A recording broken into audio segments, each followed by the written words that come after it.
एक iconic fight वो fight होता है जिसमें एक हीरो और विलेन एक दूसरे से लड़ते हैं, लेकिन उसमें एक प्लॉट ट्विस्ट होता है कि उस hero as well as the villain के पास सेम पावर्स होती है जो इस फाइट को और तगड़ी बना देती है।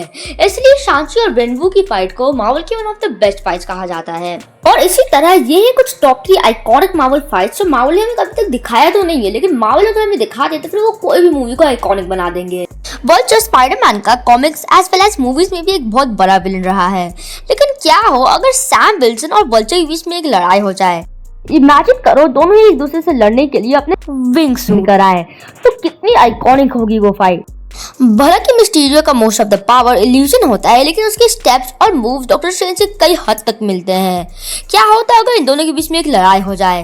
और इवेंचुअली स्पाइडरमैन नो वे होम से पहले कॉन्सेप्ट आर्ट भी लीक हुआ था, जहाँ पे हम लोग ने इन दोनों को एक साथ लड़ाई करते हुए देखा था। जनरल रॉस और Bruce banner AKA red Hulk और हल्क के बीच में लड़ाई बहुत ज्यादा आइकॉनिक होगी।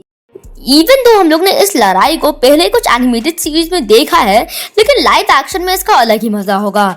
हम लोग ने कभी भी मार्वल में तो बीस्ट को लड़ते हुए नहीं देखा है, तो फिर इसका अलग ही मजा होगा।